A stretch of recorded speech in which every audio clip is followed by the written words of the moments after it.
Stop searching for the center of the universe. It simply does not exist. Scientists say the Big Bang was not an explosion, but rather a spatial awakening that happened everywhere at once.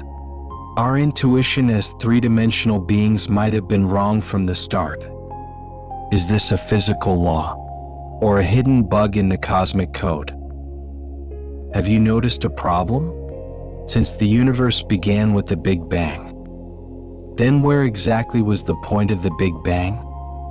We habitually think an explosion starts from a single point, with the universe flying apart from there. But this is actually an illusion, because the universe has no center, and the expansion did not start from a point.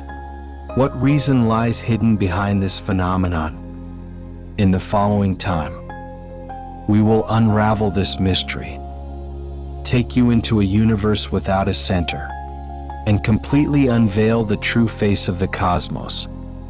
To understand all this, we must start from the year 1929, the year Edwin Hubble made a major discovery that changed humanity's view of the universe. He found that nearly every galaxy he observed was moving away from us, and the farther away they were, the faster they receded. This phenomenon became Hubble's law, provided us with the first solid evidence of cosmic expansion. This was not just a faint signal of motion. It revealed that space itself is stretching. Today, through multiple studies like the Sloan Digital Sky Survey and the Hubble Space Telescope, we have mapped hundreds of thousands of galaxies, further confirming Hubble's discovery. More importantly, this indicates the universe is expanding in every corner. However, what's puzzling is that no matter which galaxy you are in, the surrounding galaxies seem to be moving away from you. From Earth's perspective, this phenomenon is especially obvious. So why is everything moving away from each other without a clear center?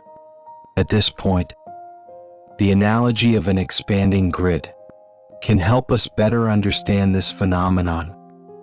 Imagine a rubber sheet with marked grid points. These points represent our galaxies.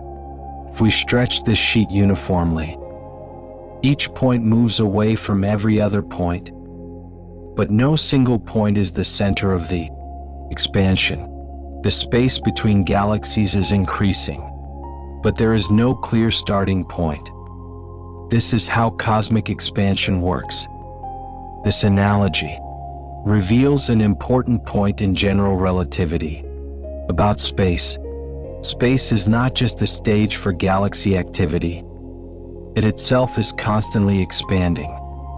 The way the universe expands is not galaxies flying through space like cannonballs, but space itself stretching, causing the distances between galaxies to continuously increase. To verify this, we have solid numerical support. The Hubble constant is approximately 70 kilometers per second per megaparsec, meaning a galaxy 1 million parsecs away from us moves away at 70 kilometers per second. If the distance doubles, the recession speed also doubles, because the universe is homogeneous on large scales. This mode of expansion is the same no matter where you are. Even if you were in a galaxy 10 billion light years from Earth, you would still see all other galaxies moving away from you. This illusion of being at the center of the universe is not because you are in a special location, but due to the intrinsic nature of spatial geometry itself. Cosmic expansion is uniform. It does not spread outward from a specific point. Showing this with a 3D star map makes the image clearer. Through the Sloan Digital Sky Survey, researchers have mapped the positions and redshift data of over 1 million galaxies. The results show that The pattern of cosmic expansion is uniform stretching. This expansion is isotropic. No matter which direction you look, the expansion rate is the same. This aligns with the mathematical principles of general relativity, particularly the solutions to Einstein's field equations, which assume the universe is homogeneous and isotropic on large scales. Another different perspective is that the motion of galaxies is not like cars speeding through space, but more like raisins in dough during fermentation. The dough represents empty space, and the raisins are the galaxies. As the dough expands, the distances between the raisin galaxies gradually increase, but they do not burst through the dough. All the expansion is caused by the growth of the dough, not pushed by a central raisin. Just as the rubber sheet has no central point, the space between galaxies is expanding, but there is no definite central point. What about the part of the universe we can see? Aren't we at the center of that? In a sense, yes, we are. Because within the observable universe, light has taken 13.8 billion years to reach Earth. So from the portion we can observe, we do appear to be at the center. But this does not mean we are the absolute center of the universe. Every point has a visible sphere around it. If you went to another planet, your perspective would be different, but you would still be at the center of your own observable sphere, and the view would be similar. This is precisely the profundity of Hubble's law. Next, imagine you are in a galaxy 10 billion light-years from Earth. Looking out into space, you would see the surrounding galaxies seemingly moving away from you. And as their distance increases, their speed also increases. If you measured their redshift, the stretching of light towards longer, redder wavelengths, you would find, from any angle, the same pattern that Hubble saw from Earth. You might feel you are at the center of everything, but in fact, you are not at any center. This is the strangeness of cosmic expansion. Light coming from galaxies moving away from us is redshifted because the space it traverses is constantly expanding. This redshift effect is not caused by galaxies moving rapidly through space, but by space itself expanding, stretching the wavelength of light. No matter where you stand in the universe, the redshift effect is symmetric. If you are in a distant galaxy looking out, every galaxy is moving away from you. This is not an observational error. It is a result of the geometric properties of space itself. It's like standing on a point on a uniformly expanding balloon with many dots marked on it. No matter which dot you stand on, the other dots move away from you. This is redshift symmetry. In fact, we have verified this through extensive observations, through the Sloan Digital Sky Survey and the 2DF Galaxy Redshift Survey. We have measured redshift data for many galaxies and confirmed it.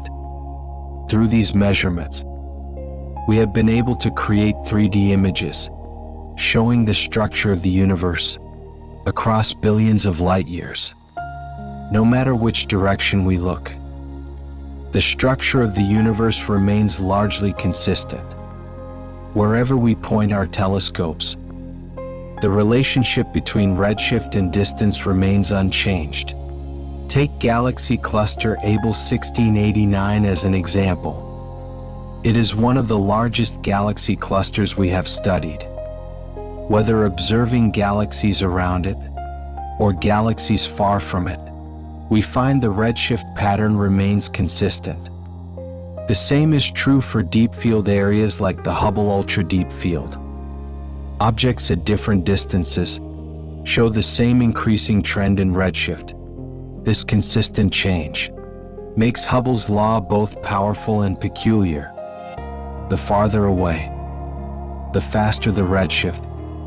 Yet, this rule is the same from the perspective of any galaxy, and this symmetry is not just superficial.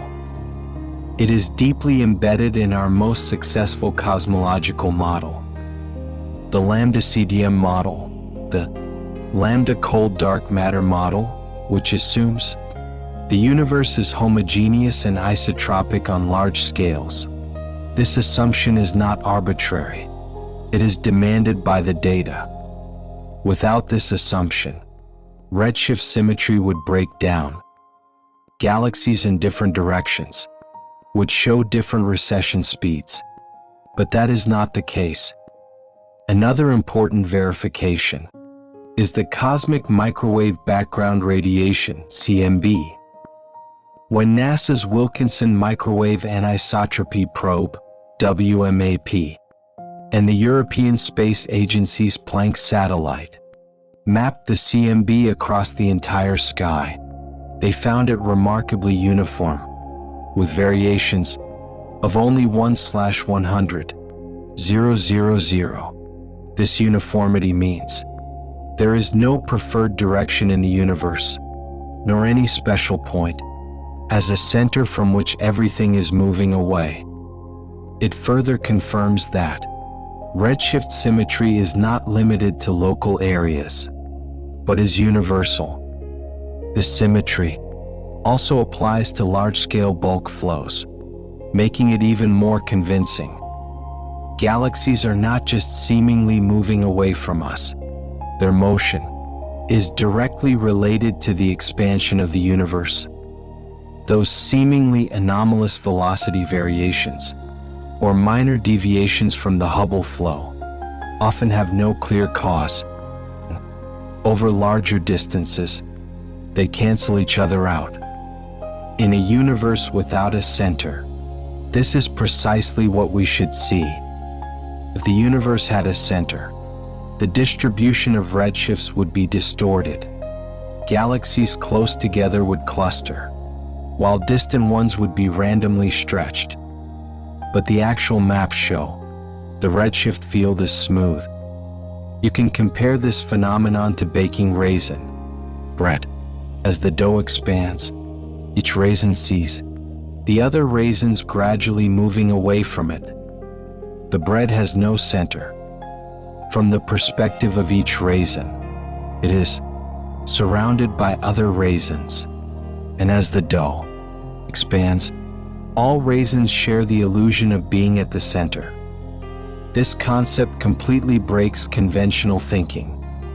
Our way of thinking is accustomed to Newtonian physics, objects moving in static space, explosions having a clear origin. But in cosmology, expansion does not need a starting point. It is expansion in all directions. Therefore, when we look up at the night sky and see galaxies moving away from us, it is not because we are special, but because space is expanding. Redshift symmetry makes every galaxy appear this way. This means the universe expands between everything, not from a central point. Redshift data doesn't just show motion. It also reveals a deeper truth about how reality is structured. According to this data, the universe has no center. All perspectives are equally valid. The so-called central illusion is created by the mathematical model, not by positional advantage. The foundation of modern astronomy is this cosmological principle. It is a powerful and peculiar idea that completely changes our understanding of everything. If you observe the universe on a sufficiently large scale, this principle tells us the universe is homogeneous, with no special regions. Simply put, no place is unique. We are like a rock in the Milky Way, not at any center. This was not obvious in the past. Long before the invention of telescopes, humans thought the universe revolved around Earth.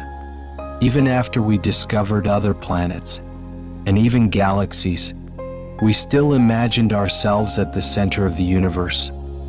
But as we kept observing, we gradually realized that every time we zoom out, the story remains the same.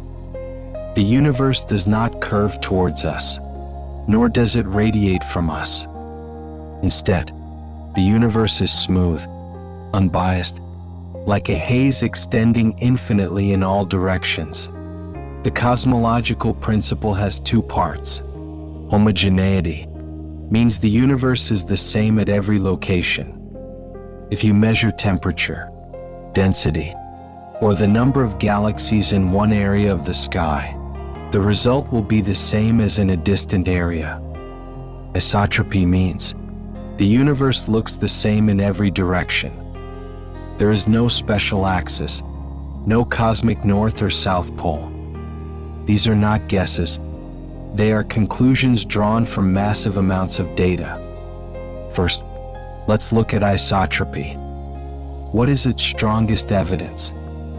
That is the cosmic microwave background radiation, CMB. This is the afterglow of the Big Bang, still observable today. When the WMAP satellite and the Planck probe mapped the CMB, they found something astounding. Everywhere, the temperature is almost exactly the same, about 2.7 Kelvin. Although there are extremely tiny variations, only 1/100, 000. This consistency is almost unreal. If the universe had a center or an edge, the CMB would surely reveal it. We should see some kind of gradient, one direction hotter, another colder. Or we should see some directional pattern in galaxy distribution. But that's not the case. The CMB is extremely uniform. When we measure redshifts of galaxies across the sky, the results are also evenly distributed. These are the fingerprints of an isotropic universe. Now, evidence for homogeneity. This is harder to grasp because the universe is not the same everywhere. Our Milky Way has spiral arms, a central bulge, and regions dense with stars. Looking outward, as we observe larger groups of galaxies, we start to see how galaxies cluster together. If you zoom out further, you'll find some regions are almost empty, forming the cosmic web, made of filaments of matter, spanning space. It looks like a tangled mess. But don't stop there. As you look at larger scales, the distribution of galaxies gradually evens out. This phenomenon is supported by large redshift surveys, like 2DF and SDSS. These surveys mapped millions of galaxies, confirming that over distances greater than 300 million light-years, the universe behaves like a fluid with smooth density variations. No region is consistently denser or emptier. This is homogeneity at work, and why the standard cosmological model, lambda, cold dark matter, lambda c2, deeply embeds the cosmological principle at its core. Building on Copernicus's idea, the cosmological principle was established. Earth is not the center of the solar system, and the Milky Way is not the center of the universe or the solar system. By assuming no place is special, we can build simpler, more powerful, and more testable models. Early 20th century, models proposed a static universe view, thinking the universe had an edge or favored certain directions. But these theories collapsed in the face of evidence. Models allowing asymmetry didn't match the data. The uniformity of the CMB, the even distribution of galaxy clusters, and the symmetry of expansion all strongly demand the universe must be isotropic. Could we be wrong? Is it possible there exists some hidden axis or large-scale warp we cannot yet detect? Maybe anomalies like the CMB, cold spot, or the so-called axis of evil are clues we don't fully understand. But most physicists believe these are mere statistical flukes, not cosmic asymmetry, unless stronger evidence emerges.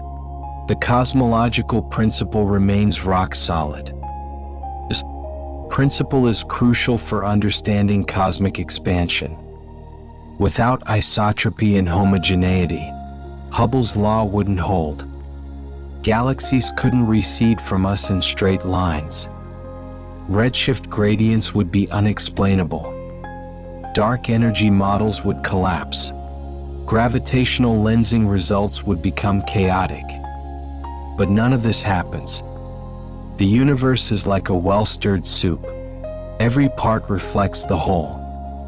This view changes our perception of our place in the cosmos. The cosmological principle demands humility. We are not the masters of the universe, but one point among countless others. Like a tiny dot on an expanding surface, it is within this smallness that endless beauty exists. Even though we are not at the center of the universe, we can still gaze into the void, measure it, and understand it, even if we aren't in the most advantageous position. If you were a two-dimensional being, living on the surface of a balloon, you could walk in any direction, never encountering an edge, and eventually loop back. This is similar to some popular models of the universe, which posit space as like a higher dimensional spherical surface, having no center, no edge, not an infinite plane, but one giant wraparound cosmos. But here's a problem. We don't actually know if our universe is this closed shape. Data from the Planck mission and other observations indicate the universe is nearly flat. This might mean it is infinite, or perhaps some more exotic structure, like a topological torus. Then there's the time factor. The balloon analogy completely ignores time. The dots on the balloon are static, but galaxies are constantly evolving. Stars are born and die. Supernovae explode. Black holes grow. More importantly, the expansion rate of the universe has changed over time. In 1998, scientists, through observations of distant supernovae, discovered the expansion of the universe is accelerating. The balloon doesn't show this. It just expands smoothly, without acceleration or deceleration, no history, and certainly no dark energy. So, why do we still often use this analogy? Despite its flaws, it works. It is one of the few ways to show the public and students how the universe expands without a core. When we see everything moving away from each other, this analogy gives us a feel, helping us understand how things recede from one another. When we combine it with other analogies, like the raisin bread example, fermenting dough increasing space between raisins, it helps us reveal a counterintuitive truth. The universe can expand without a center. If we set aside the balloon analogy, what can we use instead? Some cosmologists use coordinate systems and embedding diagrams to plot scale, factors and geodesics in curved space. But for most people, that's a fast track, straight to confusion. Others have tried analogies including stretching cloth, rubber sheets, or fluid dynamics, but they all have limits because the universe isn't like anything else. It isn't embedded in something larger, nor contained in some vessel. The Big Bang didn't happen at a point. It happened everywhere simultaneously. We can use the balloon analogy but see it as a set of training wheels. It can help you keep balance, enough to get you going. But eventually you need to let go and face the true weirdness of the universe. This is not just a scientific issue. It's about how we see things. To understand phenomena in space, our brains evolved over time. But the universe doesn't care about these. Space itself is changing. And that's the leap the balloon cannot help you make. So what exactly exploded? It's not what you think. Of all scientific terms, Big Bang is one of the most confusing.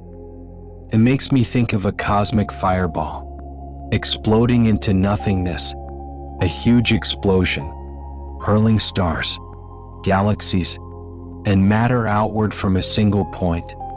But if we want to know where the Big Bang happened, this picture always leads us in the wrong direction, because nothing like a traditional explosion happened. There was no place where an explosion occurred, no point, no debris thrown into space. The Big Bang was not an explosion in space. It was space itself, expanding rapidly in an extremely short time. Once you realize this, the question of where it happened ceases to have meaning.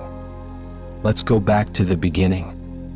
Before galaxies, atoms, or even light existed, there was once a hot, dense, almost uniform state of energy and particles. It wasn't that something was sitting quietly inside it. Space itself did not exist yet. The observable universe, with a diameter of 46 billion light years, was once compressed into a much smaller space. It didn't explode outward. It began expanding simultaneously everywhere. That's the fundamental difference. In that early state, every point became the point we understand now. This is why the Big Bang didn't happen in a specific place. It happened within the fabric of space itself. General relativity comes into play here. Einstein's field equations do not describe an explosion. They describe how space and time evolve in the presence of energy and momentum. And one of their solutions, the Friedmann-Lemaitre-Robertson-Walker metric, describes a homogeneous, isotropic universe that expands or contracts over time. This is the mathematical basis of the Big Bang model. It tells us no explosion center is needed. The equations work perfectly, without any center at all. In fact, the equations demand that cosmic expansion is the same everywhere. So what does the term Big Bang actually mean? Originally, the term was just a joke. It was coined by British astrophysicist Fred Hoyle in a 1949 BBC radio talk. He didn't propose Big Bang to support the theory, but to mock it. Hoyle at the time supported the steady-state model, which held the universe had no beginning and remained roughly the same. He used Big Bang jokingly, as if to say, "Oh, the universe just went bang one day." Nevertheless, the name stuck, just not with Hoyle's original attitude. The Big Bang theory ultimately won partly because it predicted the existence of the cosmic microwave background radiation, CMB, which other theories did not. In 1965, Arno, Penzias and Robert Wilson accidentally discovered this faint afterglow. Far from being the echo of an explosion, it is the cooled remnant from when the universe was hot and dense. That light fills the entire universe. As space expanded, the light was stretched, its temperature becoming lower and lower, until today, it presents an almost perfect, near absolute zero blackbody spectrum with a temperature of about 3 Kelvin. We don't see it from a specific direction, because it doesn't come from somewhere, but from every place. If the universe started from a compressed state, why is there no starting point? To understand this, imagine you are running a simulation. You wind the universe's time backward. Galaxies come closer. Galaxy clusters collapse. Radiation gets hotter and more intense. Eventually, everything crowds together, even overlapping. Space becomes extremely dense, the scale factor approaching zero. But here's the twist. The simulation runs at every point. There is no single starting point collapsing inward.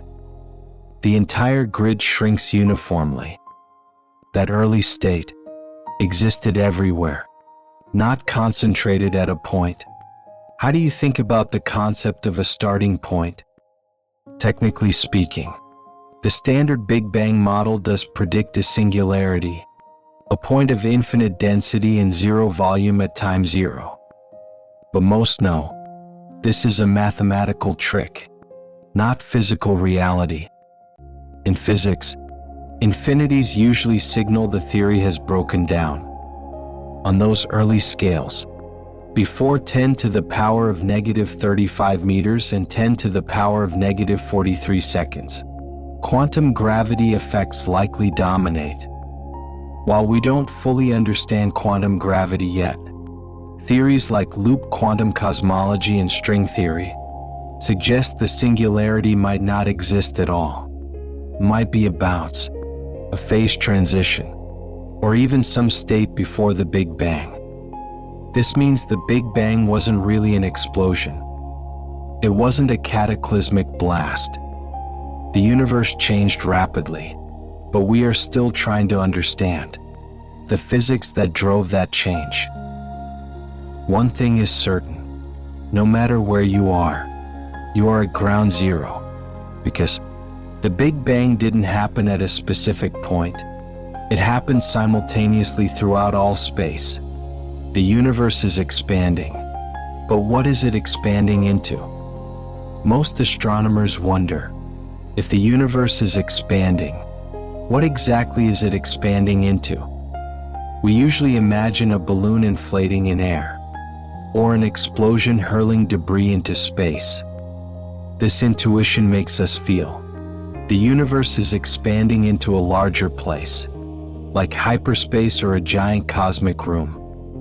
However, this mental picture is completely wrong. No matter how natural it seems, the universe is not expanding into a larger space. Space itself is growing, and this growth does not require a boundary or an external space. This isn't just a linguistic trick. It's a key concept in general relativity. Decades of observations support this. To understand it, we need to remember, the universe is not actually a cloud of galaxies floating in pre-existing space. It is that space. Space and time themselves are dynamic entities that can stretch, bend, and evolve. That's what Einstein's general relativity taught us. Cosmic expansion means the distance between 2 points increases over time, not because they are moving through space, but because the space between them is growing. It's like the surface of raisin bread expanding in an oven. The raisins remain stationary relative to the dough, but the dough itself stretches, carrying everything along as it expands. The next common question is, what's outside the bread? What's outside the balloon? These analogies are useful, but they break down when we try to use them from all angles. Because space seems like a bubble. It must be expanding within a higher dimensional space, like a sheet inflating inside a 3D room. Yet, in our world, there is simply no evidence for such an external space. Nothing is expanding into space. The actual change is in the geometry of space itself. Observations support this. Observations from the Wilkinson Microwave Anisotropy Probe, WMAP, and the Planck satellites show. The universe is geometrically flat to within almost all error margins. This means, on cosmic scales, space neither curves inward like a sphere, nor outward like a saddle. It is more like an infinite plane, flat and boundless. In such a geometry, the concept of a boundary simply has no meaning. You could walk in any direction and never reach a wall or edge. So, if there is no boundary, what is expanding? The answer is nothing. It is not expanding outward. It is expanding within itself. To go further, in an open or flat universe, the way we measure distance changes over time. This is called the spatial metric. 5 billion years ago, 1 megaparsec was farther apart than it is now. Even though it was farther, light took longer to traverse the space, because the space itself was expanding. This is precisely what causes redshift. When light from a distant galaxy reaches us, it's not just because the source is moving away. The space it crossed has grown larger. This stretches the light's wavelength. That's why Hubble found a direct link between a galaxy's distance and the redshift of its light. There is more space between us and more distant objects. Space can expand faster than light speed. This does not violate Einstein's speed limit, because no object is moving through space at light speed. Rather, space itself is expanding. This explains why parts of the universe are already beyond our observable range. Galaxies beyond about 4.6 billion light-years from us are receding faster than light due to the expansion metric. Their light can never reach us. It's not because they are running faster than photons, but because the stage itself is expanding. The actor's signal can never catch up. So, what is the universe expanding into? The universe is not expanding into a box, nor into hyperspace. It is not filling a void, because there is no void. The universe is all that exists. Expansion is not something expanding into a larger space. It is a change in distances within the only thing that exists. Expansion is intrinsic, not extrinsic. This is internalized by modern models. Even from a scientific perspective, the change in the scale factor shown by the Friedman equations, they don't mention an external space. There is no external background against which expansion is defined. It is based on the universe's matter, radiation, curvature, and dark energy. That's why cosmologists aren't concerned with the outside question. For the system, an outside doesn't need to exist. Might sound strange, but on cosmic scales, this is the fact we must accept. Our minds evolved to deal with our immediate environment, not with space-time geometry. While it seems counterintuitive, that doesn't mean it's wrong. Through the cosmic microwave background radiation, CMB, galaxy distribution, and redshift measurements of type Ia supernovae, all point to one conclusion: the universe is expanding. But it is not expanding into a specific place. Expansion is a mode of existence, not a movement of the stage. It is the stage itself stretching. This reveals the flatness and potential infinity of cosmic geometry. We should discuss the shape of things. This isn't just philosophical musing. It's central to physics. If we want to know where the Big Bang happened, or if the universe has a center, we need to start with a strange question. What is the shape of space?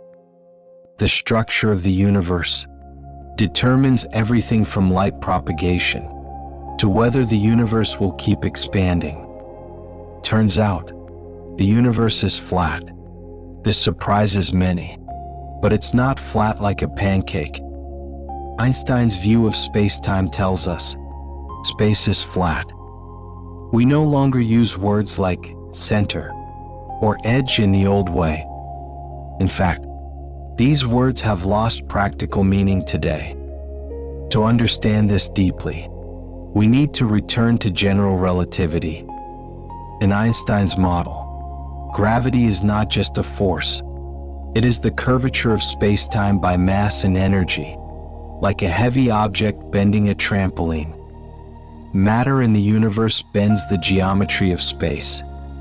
There are three basic forms of spatial curvature: positive curvature, like a sphere; negative curvature, like a saddle; and flat, like a sheet of paper. Each geometry gives different rules for how parallel lines behave, how angles in a triangle sum up, and most importantly, how the universe evolves. So how do we know what shape our universe is? Astronomical observations provide the answer. Among them, the strongest evidence is the cosmic microwave background radiation, CMB. By observing temperature variations in the CMB, especially their angular scale, scientists can infer the curvature of space. After analyzing data from WMAP and the Planck satellite, we conclude the universe is flat on large scales. This means on the largest cosmic scales, space shows no significant curvature. The margin of error is large, about 0.4%, which essentially means the universe is completely flat. So, is the universe infinite? A flat universe implies some bewildering possibilities. Could be infinite. In a spherical universe, you could walk in one direction and eventually return to your starting point, like traveling on Earth. Such a space is finite but without boundaries. In contrast, in a negatively curved universe, you'd never return to the start, but space would still expand, though in a peculiar saddle-like way. However, in a flat universe, if the density of matter and energy is just right, which seems to be our universe's current state, then space is infinite, with no boundaries and no center. In an infinite, flat universe, there is no middle. When you zoom out, you cannot point to a huge target in the universe. There is no wrong place in the cosmos. This is a direct consequence of the cosmological principle, which tells us that on large scales, the universe is homogeneous, with no distinct regions. It looks almost the same everywhere and in every direction. This isn't just an idea. Evidence supports it. Wherever we point our telescopes, the CMB looks almost identical. Even in galaxy distribution, there's no obvious center or axis. To understand a world that is both infinite and flat, how do we understand a world that is both infinite and flat? Imagine a plane that never ends, like an endless grid. No borders, no starting point. In any direction, the grid lines stretch forever. Now imagine this grid expanding, but not expanding outward, expanding within itself. Each square gets larger, everything gets farther apart, but still no borders, no center. Flatness doesn't necessarily mean the universe is infinite. Some cosmologists propose compact, flat topology models. In these models, space wraps around like a video game map. If you go straight far enough, you eventually return to the start, like old arcade games. This is called multiply-connected topology. While mathematically possible, we haven't found conclusive evidence. If our universe is looped, it must be on a scale we cannot observe, because we don't see repeating patterns or mirror Images in the cosmic microwave background, CMB, that would suggest space is repeating. This brings us back to the no-center concept. If the universe is both infinite and flat, then no place is more important than another. If you draw a circle on paper, and the paper isn't infinitely extending, you can always find an end. But try to find the middle of a paper that extends forever. It's impossible. This isn't a perfect metaphor, but it's akin to our universe's true state.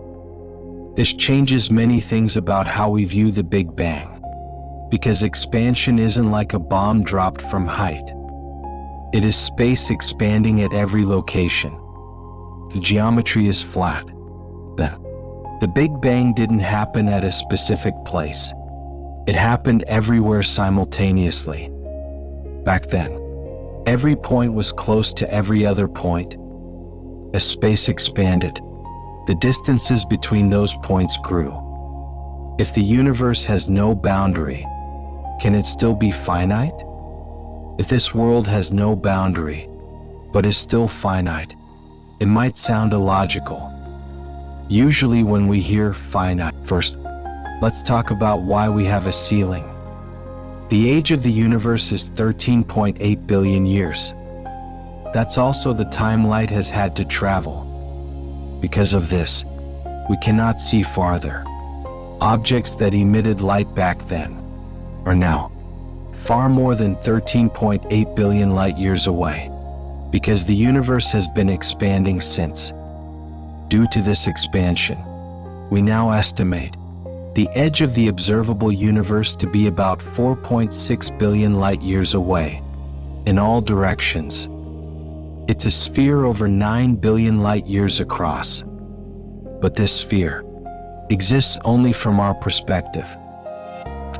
You were in a galaxy 10 billion light years from Earth. Your observable universe would be centered on you, containing regions we cannot see. Every galaxy, every observer has their own observable universe, like overlapping bubbles in a vast cosmic foam. This concept relates directly to the cosmological principle, which assumes the universe is homogeneous and isotropic on large scales. This principle says the universe looks roughly the same from any vantage point. This means our bubble is not special, it's just ours. The observable universe does not represent the boundary of existence. It merely represents the boundary of what we can know, at least for now. Beyond that boundary, there could be entire regions filled with galaxies, dark matter, and phenomena we will never see, simply because their light hasn't had time to reach us. Or due to the universe's accelerated expansion, driven by dark energy, some regions are, in principle, forever beyond our sight. This introduces the concept of the cosmic event horizon, a boundary beyond which events will be forever hidden from us. Even if we wait an infinite time, galaxies currently within our observable range, as they accelerate away, will eventually fade from our optical reach. It's like watching a car's taillights disappear into fog. Not that they vanish, but they've sped away, faster than we can see them. This phenomenon completely changes how we view data. The observation of the cosmic microwave background radiation, CMB, shows us the universe as it was, about 380,000 years after the Big Bang. But this image forms a visual shell around our visible world. No further information exists beyond it. We cannot see through it, not because there's nothing there, but like seeing a fog wall, but not what's behind. It's like being trapped in thick fog. This limit affects not just astronomy, it affects theory. Any hypothesis about the overall structure or shape of the universe must face the fact we can only see a small part of it. Think about it. All our cosmological models, the lambda CDM model, inflation theory, Big Bang, nucleosynthesis, are built on observational data from just a part of the universe. It's like trying to understand an entire painting by looking at only one small square of the canvas. So when people ask where the Big Bang happened, or what the boundary of the universe is, they often confuse the boundary of the observable universe with the boundary of everything. In reality, we don't know if such a boundary even exists. The universe might be infinite, or curved and finite, wrapping around in ways we cannot detect from our cosmic bubble. But in either case, our knowledge is finite.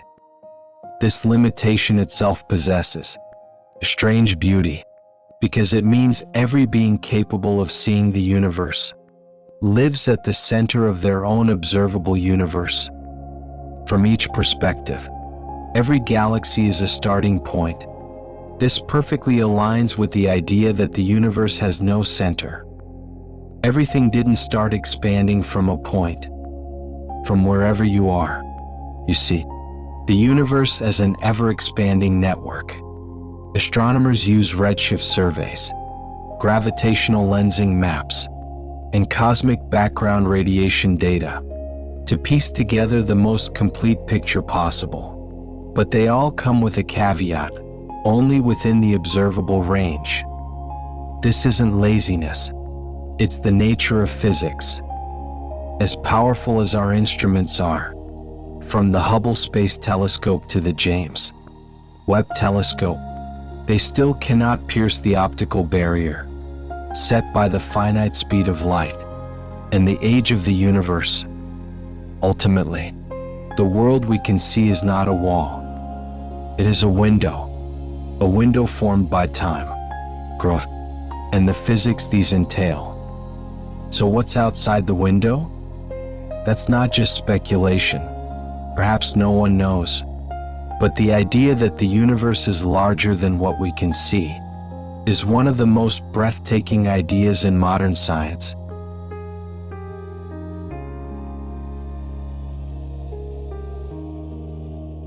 All right, my friend, let's pause our conversation here tonight on the mysteries of the universe. Now, allow me to press pause for you. Set aside all thoughts and inquiries, and simply, quietly, be in this moment.